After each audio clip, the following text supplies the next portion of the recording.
Good afternoon to our viewers in Germany and hello to our viewers in the United States. I'm Steve Sokol and I am the president of the American Council on Germany. As I think everybody on this call knows, earlier this week, Olaf Scholz made his first trip to Washington, D.C. as Chancellor. He had meetings at the White House and on Capitol Hill and was very active in the media with a White House press conference and interviews in English on CNN and in the Washington Post. The trip came at a very important time and was seen as an opportunity to explore where there is alignment between the United States and Germany on foreign policy priorities. To reflect on the trip, we're joined today by Ines Pohl. She is the Washington bureau chief for Deutsche Welle, and her bio was just posted to the chat. Ines, it is wonderful to see you again. Herzlich willkommen. Thank you. Great to see you again. Well, It's been far too long. It has been far too long. It has been far too long. But hopefully there's a light at the end of the tunnel and we'll be able to see each other in person in the not too distant future. But I have been really looking forward to our conversation today because I can hardly think of a better person to sort of put into perspective the visit by Chancellor Scholz. You, of course, were covering the visit for Deutsche Welle. You were at the press conference. You were able to attend the background meeting that took place as well.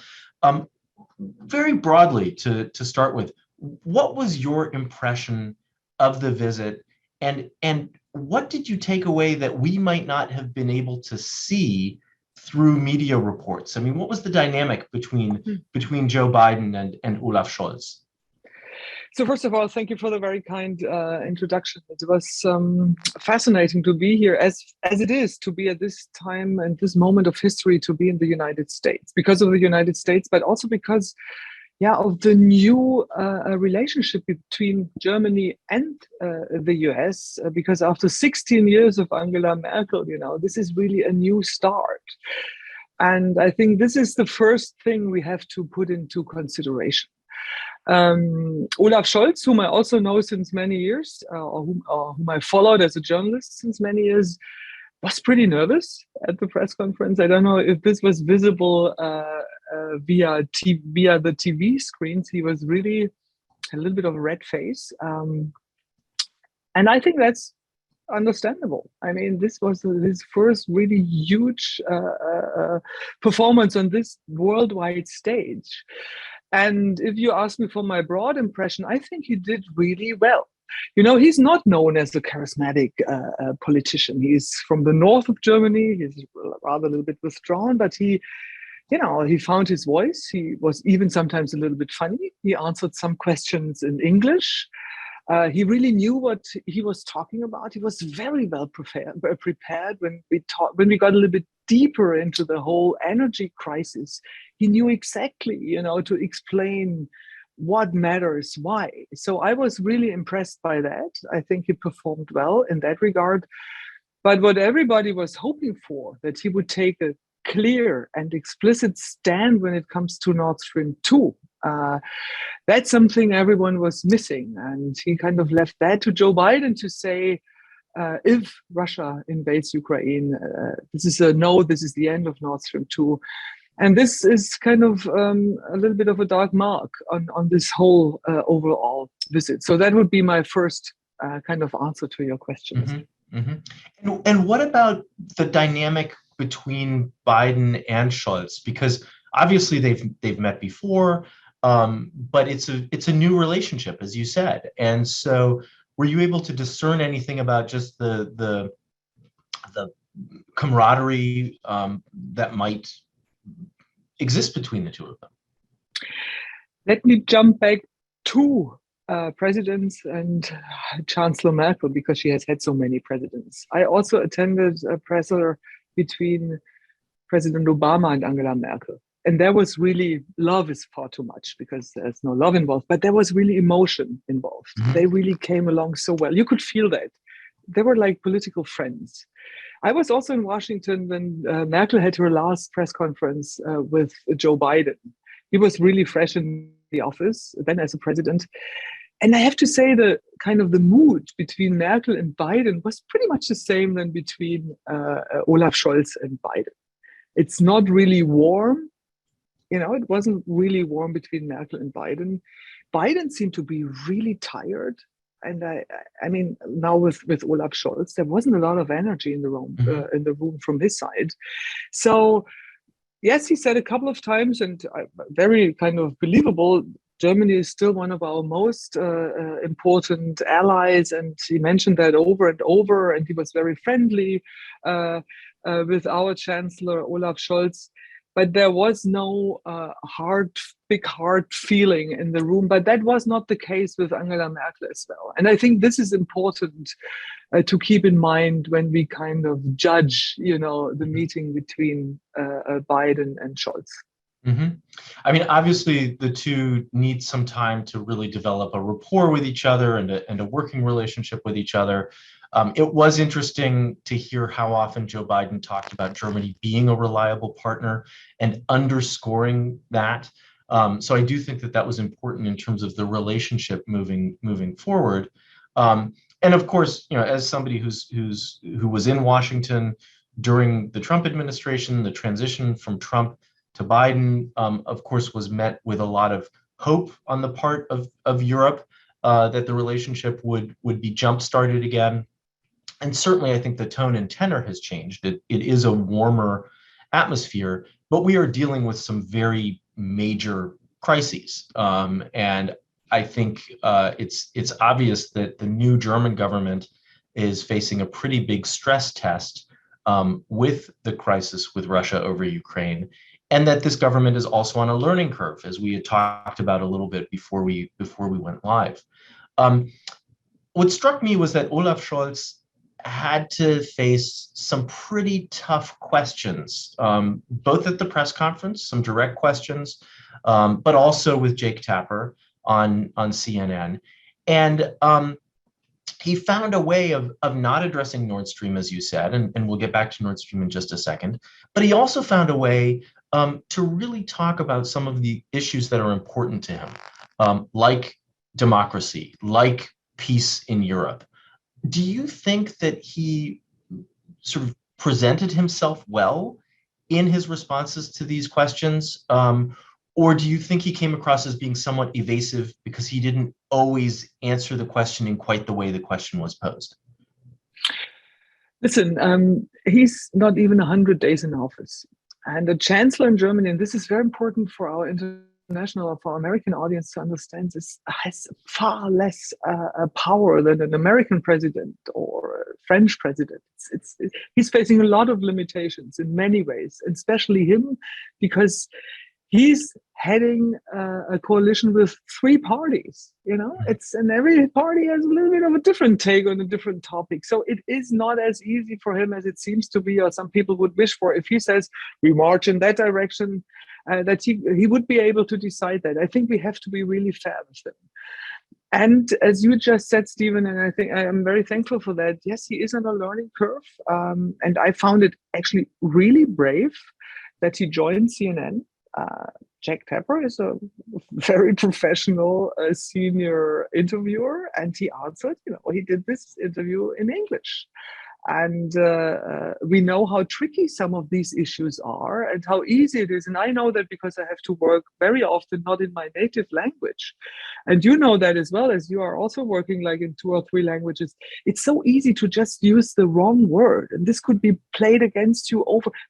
Just imagine if he would have said something like misunderstanding and Putin would have used that, or China would have used it against him. So I found that very brave, and I think he performed very well, and he got across what really matters to him and to Germany. It is the fight for democracy. It is the fight against the climate catastrophe. That is really important for him. He is from the Social Democrats, so he really is fighting for more justice in the world. And on all these topics, I think he did really well. Also in the background, or actually before the press conference with Joe Biden. And what I feel a little bit sorry for him is that it was all overshadowed by the one critique that he did not say if Russia invades Ukraine, Nord Stream 2 is dead. And this is also a little unfair of our American journalists, I think. It's very easy to just focus on this one word, which matters, and we will talk about that, I'm sure. but it's worth to re-listen, to replay this interview if you really want to understand who the new Chancellor of Germany is. I think you really get to know his agenda, and you see what he stands for and what my country stands for. Mm-hmm. I mean, I think there is some frustration that Olaf Scholz has not sort of taken a clear position on Nord Stream 2. But it was really interesting to sort of watch the dynamic between Biden and Scholz during the press conference, where Biden said clearly that the project would be dead, that Nord Stream would not go into operation if Russia invades Ukraine. And Scholz stated that Germany stands side by side with the United States and that there's complete unity, without going so far as to say those words, that Nord Stream will not go into operation if there is a invasion by Russia. One question that I would have is do you think it matters that Scholz has not made this statement? And the other is, why do you think he's not doing it? Does it have to do with the way this would be received in Germany by his domestic constituency? Obviously, he's walking sort of multiple tightropes. He's trying to navigate the relationship with Washington. He will be going to Moscow, where he will be seeing Putin, so he's navigating that relationship. And he has to think about how his statements in Washington, in Moscow, will play out at home. You know, one could also say he let President Joe Biden say the bad things. And he said indirectly what Joe says, I stand 100% with him. So he didn't need to say Nord Stream 2 is dead. And he still said, if Russia invades, Nord Stream 2 is dead, without saying it by saying, I stand 100% on the side of President Joe Biden. So maybe it was extra clever. I'm sure that they talked about it because some colleagues and also like regular people were wondering why weren't they better prepared? I think that would be really, that's too stupid to think that they didn't know exactly and that they didn't have their bullet points ready before they went out and talked to the press. They knew exactly that, Joe Biden knew exactly that Olaf Scholz would not talk explicitly about Nord Stream, but Joe Biden could be sure that Olaf Scholz made clear that he stands on the side of the United States. Maybe 2 sentences about Germany and 2 sentences about Russia. We also have to keep in mind that many Germans are worried that we go into a war with Russia, that they will start to freeze because we are highly dependent on the Russia gas for the very moment.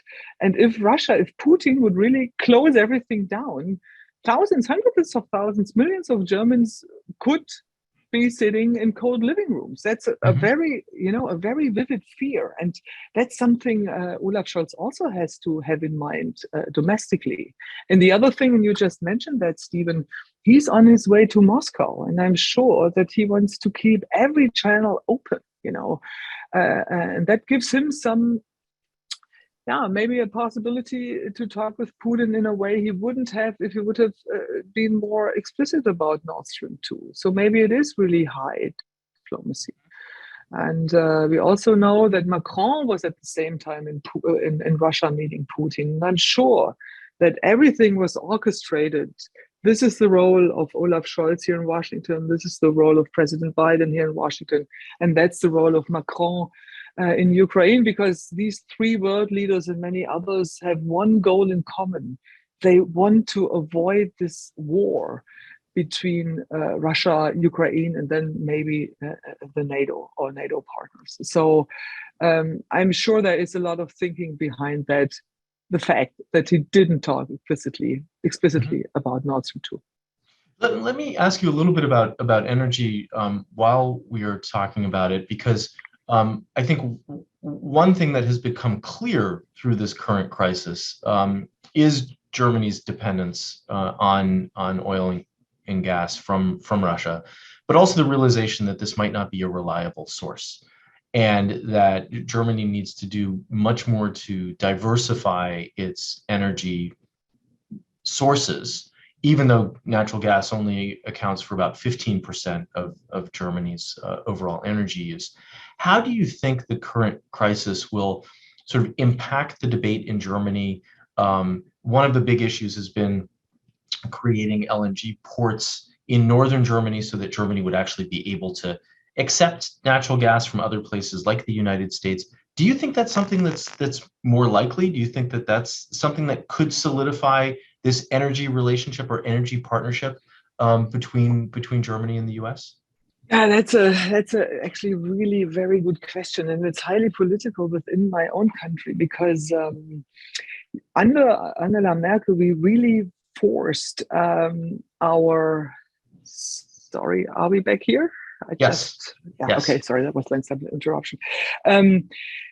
We really kind of forced our movement towards green energy. And some people now say that was far too fast. We kind of closed down or are going to close down our atomic energy reactors and in that regard, made us much more vulnerable towards Russia because we are dependent much more on them. And there are already voices, mainly within the CDU, which say, no, we have to go back to kind of atomic energy, to free ourselves from the dependency of Russia, and also maybe from the dependency of the United States, because there's also a lot of criticism within Germany. Some people say, well, the US is only so harsh with Russia and so critical with Nord Stream 2 because they want to sell their own gas to Germany and Europe. There's probably also some truth to that. So I think this whole debate really might have some deep impact impact to the discussion within Germany about the change of our energy mix in the near future. Well, but do you think, and this is a question I've been asking a lot of people lately, do you think that there is any chance that Germany will keep the nuclear power plants that are slated to go offline this year online for a little bit longer to try to deal with this energy transition? Because it is clear, and Robert Habeck, the Minister of Economic Affairs and Environmental Policy, has said Germany will not meet its targets as far as renewables are concerned. It's hard to imagine with the Greens in Parliament, in the government now, because this was kind of the founding impulse. I don't know if this is, if many of our American viewers are so aware of that, like really fighting nuclear power plants was the reason why the Greens were founded some 40 years ago or so. So it is hard to imagine that they would say, okay, see, maybe we are moving forward a little bit too fast. Without the Greens in government, it might be a different case. But that's hard to imagine. Yeah, I mean, that's pretty consistently what we've been hearing, that they won't, even if it's something that makes sense at the moment. So coming back to Scholz's trip for just a minute, there were some reports that Olaf Scholz met with a number of US senators from the Foreign Relations Committee at the German ambassador's residence. Obviously, Nord Stream 2 was one of the topics that was discussed, and there were a couple indications that some of the Americans left that meeting feeling reassured about Germany's commitment to US goals, and even that they developed a little bit more sensitivity regarding some of the challenges that Olaf Scholz is facing at home. Did you hear anything about that gathering and sort of what the Stimmung, what the mood was afterwards? Yeah, I think it was a very smart move, and I think our ambassador Emily Haber definitely helped here. She's very well connected. She really, I think, did a great job in the difficult Trump years to keep kind of the channels open to the Republicans and the Democrats, obviously. Yeah, that's also what I hear, that Olaf Scholz really could kind of explain his position, and obviously was able to reinsure the guests there in our embassy that there is no doubt that Germany, under his leadership, stands side by side with the United States. And what I hear is that he was also kind of able explain the difficulties running a three-party coalition. And that is important to explain to American politicians as well to the American people, because the system is so different from this system here. So I think it was a very smart and obviously pretty successful move to have this dinner up there in the residence. So there were I don't know if that's what you heard. That's what you heard as well, Stephen, yeah. right? Yes, absolutely. I mean, I do think that there were these reassurances. It comes back to the drumbeat that I think Biden was giving, that Germany is a reliable partner. And so the takeaway on the US side was really to try to say Germany is not as unreliable as it is sometimes depicted to be, despite the jokes that are being made about Germany providing 5,000 helmets to Ukraine. One of the points that Olaf Scholz made over and over again in his conversations was how much financial support Germany has been giving to Ukraine since 2014, that it has been trying to address the crisis there. And I guess, one of the questions that I have and that I have for you is whether you think on this trip, Olaf Scholz did enough to sort of shore up Germany's standing in the world and to take some of the wind out of these arguments that Germany is not a reliable partner and that Germany is not doing enough. This trip is just one trip in a big, really orchestrated travel diplomacy from all Western world leaders. And I think we also should not overestimate it. Yes, it was the first meeting with the President of the United States. It is super important for Germany. It is important for the United States. It's important for all the other European and Western countries. But that is just the beginning. And again, I want to be fair with the politician who started his chancellery in a crisis no one could have expected to be so difficult. I mean, there's not only COVID with all the economical implications. Now there is Russia.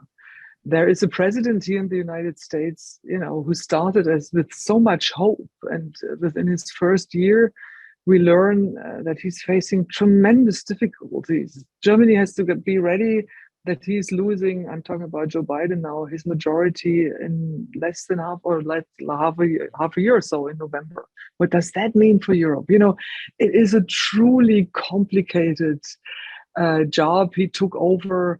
And again, I think it is fair to say he performed well. It was his first performance on the world stage. It is, in my opinion, unfair, even though he has to face it and he has to deal with it, but it's still unfair to compare him with Angela Merkel. She had 16 years. To learn and to establish deep relationships with all the world leaders. And there is no time to learn, but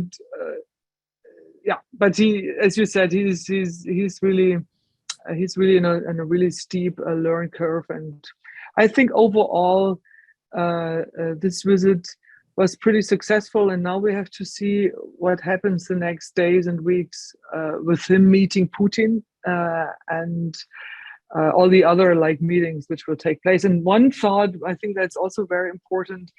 I find it interesting that they kind of started all these formats again, the Normandy format, and all these kind of diplomatic instruments are back in use. And I think that is a very good sign, and he obviously plays a big role in that. And that's a lot of accomplishment within the first weeks in office, I think. I think that's right. And I think, anybody coming in after Angela Merkel, after somebody who's been in office for 16 years is going to have a difficult time. And so, he's on this learning curve, he's finding his way, and he doesn't have a lot of time to do that. But it is sort of interesting how often comparisons are made between Olaf Scholz and Angela Merkel. And I guess one of the questions that I have for you is what can he do to move out from under the shadow of Angela Merkel? It was interesting. One of my colleagues sent me a note this morning saying that he was really surprised watching a number of media reports how many people mispronounced Scholz's surname or just referred to him as the German Chancellor, but they also brought up Merkel and talked about her. So it seems almost as if he needs to develop his own identity or his own image or brand. How do you think he can do that? We call it boxes. So we send out some colleagues here to ask on the day Olaf Scholz arrived here, who is the German Chancellor? And hardly anybody could answer that. That's in Washington. So what's the name of the German Chancellor? But that doesn't come really as a surprise. I mean, again, Merkel was so dominant, and with the refugee crisis and with all that going on, she was just like, yeah, she was so visible. The funny thing is, Stephen, that Scholz and Merkel aren't so different. Both of them are kind of politicians who rather react, than to move forward like Macron with a strong idea and to put themselves on top or in front of a new movement. They rather react to things happening, and then they kind of shape their political agenda. Yeah, he has to, I mean, first of all, he has to keep his government together with these three coalition partners. And he has to find a way how he will work with Macron. If Macron gets re-elected in April, that's also not sure. And and then definitely how he will also work with the financial crisis we probably will be facing over the next months. He has to find his voice. And that's true for every chancellor, and especially if you take office after if your predecessor was in office for 16 years. I think that would be true for every single person in the whole world. So a number of questions have come in about Macron and sort of the jockeying for power, if you will, between Olaf Scholz and Emmanuel Macron. And one of our viewers is curious whether you see Scholz potentially becoming the new leader of Europe, even though Macron is, very engaged in diplomatic efforts at the moment, and assuming, of course, that he wins in his election in the spring. But how do you see sort of the relationship between France and Germany, and specifically between Macron and Scholz, unfolding? Yeah, as you just said, Macron is facing a re-election or an election in April. And I mean, there's no doubt that Germany rather would have him in office than any right-wing president from France. So I'm sure that there's also some diplomatic thinking behind that to maybe rather leave him the floor. It is, I mean, there is no chance for Germany and France to work together. I mean, especially now with Great Britain being not a member of the European Union anymore. If Germany, if Olaf Scholz and Emmanuel Macron don't find a way to work closely together, Europe has no chance. And both of them are very aware. I'm actually quite optimistic that they will find a way. It wasn't easy between Merkel and Macron either. I mean, I'm sure you remember the headlines. Oh, Macron is taking all the attention, and Merkel looks so old and worn out, and here comes the newcomer and the star, and he's stealing her the show, and so on and so forth. And they found a way to work closely together, and I'm pretty optimistic that it's not only about the chancellors and the presidents, it's also about the whole government, and there's a deep connection between our both countries, and I'm hopeful that they know what is at stake and that they will find a way to really develop a reliable and successful relationship. Your comments about the similarities between Merkel and Scholz are interesting, and it's certainly something that many of us are watching. One of our viewers said that he does not think that Scholz needs to have a steep learning curve because he was part of Merkel's last government and has the experience of being the coalition partner. And while I agree with him in many senses, I do have to think it's very different to be the junior coalition partner to somebody who's been in office for, in the end, 16 years versus being the leading party in a three-way coalition and having not only to navigate sort of differences between the three parties that make up the governing coalition, but even differences within those parties. And we've certainly seen that within Scholz's Social Democratic Party. And I guess the question is, when do you think we might see Scholz come into his own? He's definitely the most experienced political leader within this government. There is no doubt, because he also, he's highly experienced as a finance minister, which is very important. As our viewer said, yes, he was the vice chancellor. But it was Angela Merkel who led this coalition. There was no doubt. We in Germany, we say it's always a question, who is der Koch and who is der Kellner? So, and there was no doubt that Angela Merkel kind of was running the show. And only at the very end, she took him to big meetings and introduced him, which I found a really good sign for peaceful transition of power, which is not so common in the Western world anymore, as we know, being here in Washington. But yes, he had some experience, but being now a chancellor in these times, it's a totally new level. I think, honestly, he is finding his voice. He's finding his way. Again, just please rewatch the interview with Jack Tapper. He was very clear what matters to him. He definitely has an agenda. It is obviously interrupted by not only COVID, but now by the Ukraine conflict with Russia. But he knows what he wants, and so I think it's it will be a slow development over the next months and probably years.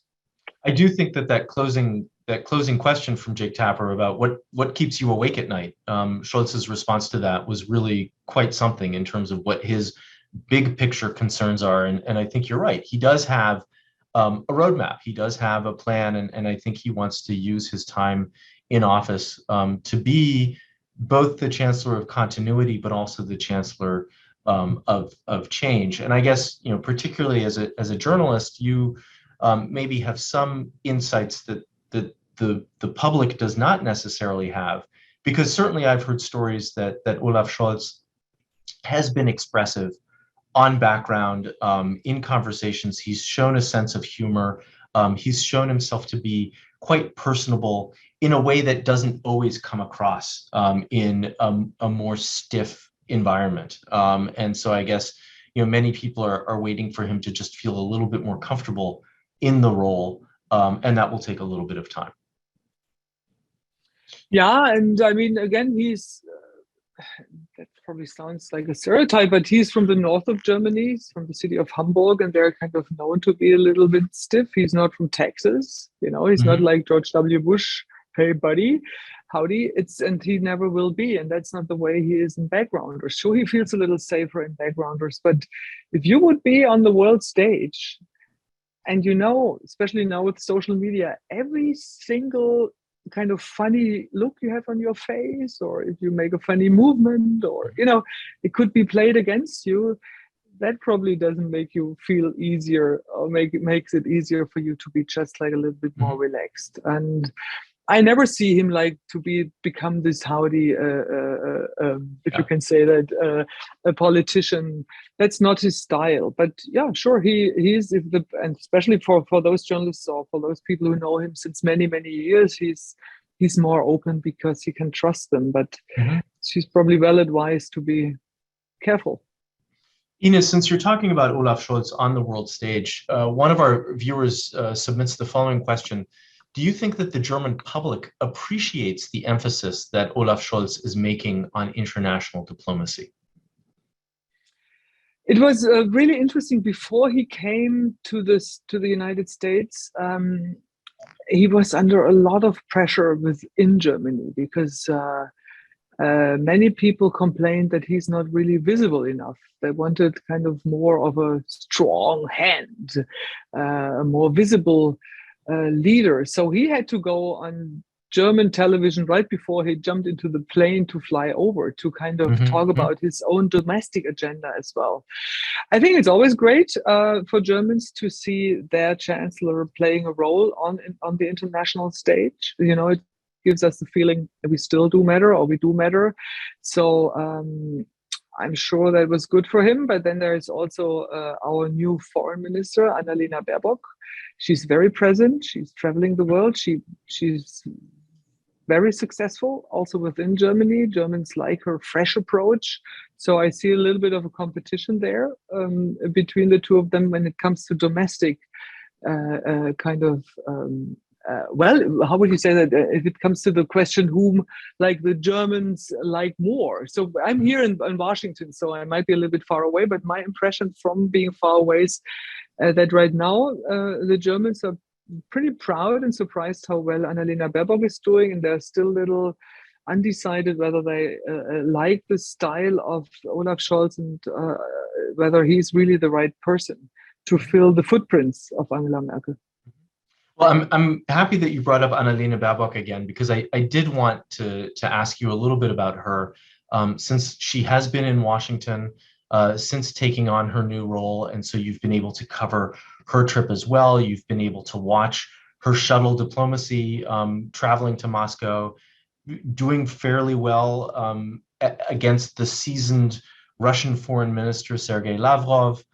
She was just in Kiev as well, and visiting other parts of the Ukraine as well.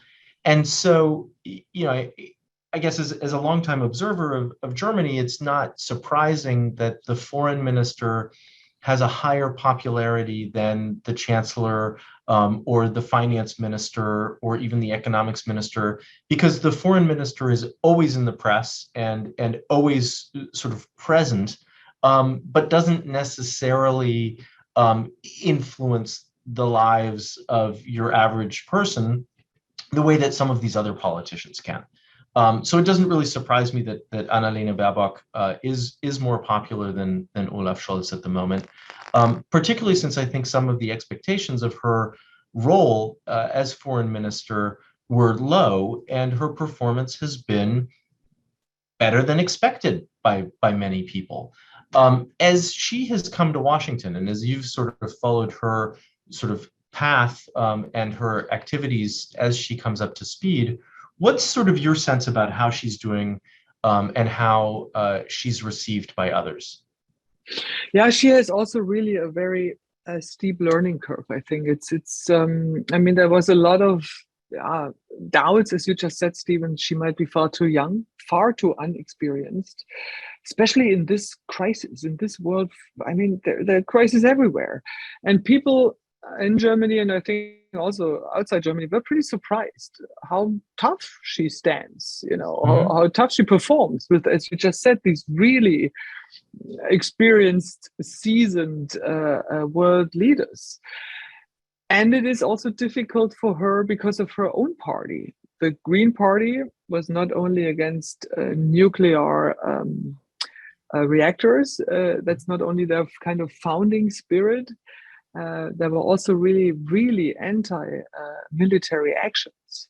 So she has to walk a very fine line here when she is in Ukraine and sees all these this devastation, and talks to people who have lost family members who are really, really worried that they will get killed or that they have to leave their country. And it's not so easy for her as for example, for a CDU foreign minister to say, oh, sure, we need to send weapons in here and we will support you and we will bomb the hell out of Russia. She can't do that because of her own party. But I think she stood really firm for the German values to again defend democracy and being a representative of the Green Party, which is very critical with militarization. So her polls are really raising, I mean, within Germany. And also what I heard here in Washington after her last visit just some 2 weeks ago, people are surprised how well informed she is and how tough on the one hand, but also how charismatic, maybe how young and how fresh her performance is. And she certainly seems to have a good rapport with Tony Blinken. Oh yeah, that's I agree. That's also my impression. In terms of that dynamic. Yes, very much so. Yeah, much more going on than between Biden and Scholz, but also much more going on than between Biden and Angela Merkel. Mm-hmm. I think that also has a lot to do with Joe Biden. Mm-hmm. We have to be fair there as well. Yeah, yeah. So one person whose name we have not mentioned today, but one topic that I'd like to explore with you a little bit is Gerhard Schröder. We've talked a lot about Olaf Scholz, and Gerhard Schröder's name has come up in a number of interviews about how much influence he has both within the SPD, but also as sort of a tangible signal of how close Germany is with Russia because of his involvement with Gazprom, and the news that came at just about the time that Olaf Scholz was in Washington, that the former German Chancellor was going to be nominated for a board membership in Gazprom. And I thought, Olaf Scholz's responses that Gerhard Schröder is no longer Chancellor and that Olaf Scholz is Chancellor and that it sort of doesn't really matter, was good. But the question that I have is, does it matter that the former German Chancellor, who is from the SPD, has these close ties with Russia? Doesn't that make the whole situation much more difficult for Scholz and for his party? Definitely for his party, or let's put it that way, for Olaf Scholz dealing with his party, because the Social Democrats are also pretty split when it comes to the issue of Russia and how harsh we should or which sanction we should impose towards Russia. And Gerhard Schröder is kind of member of that part of the Social Democrats.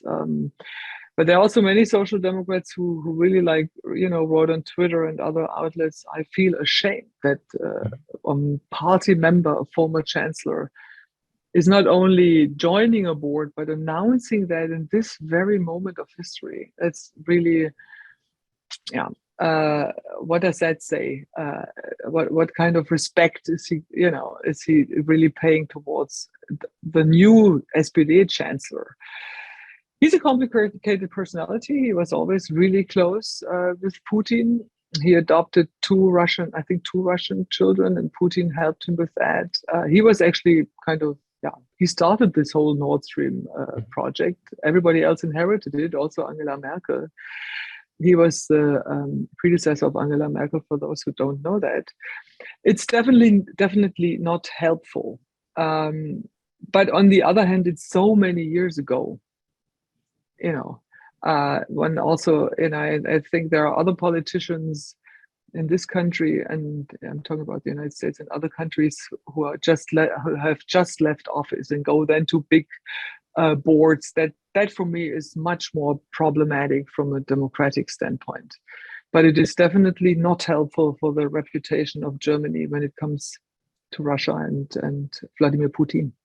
Mm-hmm. Mm-hmm. So, Ines, let me maybe ask you a final question. I mean, you're sort of still digesting the visit of Olaf Scholz and watching what happens next. Of course, for the foreign policy community, next week the Munich Security Conference will take place, and it was just announced that Olaf Scholz would speak at the Munich Security Conference. There seems to be some fairly high-level representation from the U.S. side as well. A number of members of Congress will be traveling to Germany for that. Do you think that next week sort of provides another opportunity for some of this closer communication between Washington and Berlin? And what do you think we should be watching for as we try to see what comes out of that meeting? Kamala Harris is obviously attending the Munich Security Conference, right? So Joe Biden not. That's at least what I know for the moment. It might change, but this is pretty high end, as you said. This is the big test for the West. How tight do we stand with each other?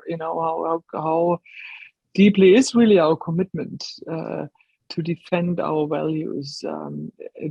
It will matter a lot where we are. Obviously, it's the obvious answer, but where we are with Ukraine and Russia, if Putin is really invading Ukraine before the Munich Security Conference takes place, or maybe the very day or so, everything is possible. I think that would change the agenda dramatically. But I'm sure that the main goal at this very moment is to show not only Russia but also China, when it comes to Taiwan, that the West still stands together. And also with the new Chancellor, Olaf Scholz, they want to show unity and strength. And what I really will watch closely is what specifics we hear, besides this, NATO matters and the transatlantic relationship matters. But what does this mean concrete? What does this mean specifically? That's always what I'm interested about most when it comes to these big conferences. And I think that's what we're all looking for. Those specifics. I think that some of us expected a little bit more in terms of specifics from the Washington visit of Olaf Scholz on a couple of issues, but it's also clear that what is said in public might be a little bit different from what's said behind closed doors. And there certainly seemed to be alignment between President Biden and Chancellor Scholz. And so as we sort of look at upcoming meetings, also Olaf Scholz's trip to Moscow, we all, I think, will be watching what are those specifics and how can conflict be avoided, how can perhaps a face-saving conclusion be reached for Vladimir Putin. But the question that hangs sort of over all of this is, what does Putin want? And it seems as if nobody really knows exactly what his end game is, other than to create division in the West and uncertainty in the West. And certainly that's what we've been seeing play out. But there has been quite a bit of unity from the West up to now. And I think you're right. We have to wait and see what happens next and how that is built upon. Well, Ines, I want to thank you so much for speaking with us today. This has been a great conversation, and I look forward to having the opportunity to see you in person in the not too distant future.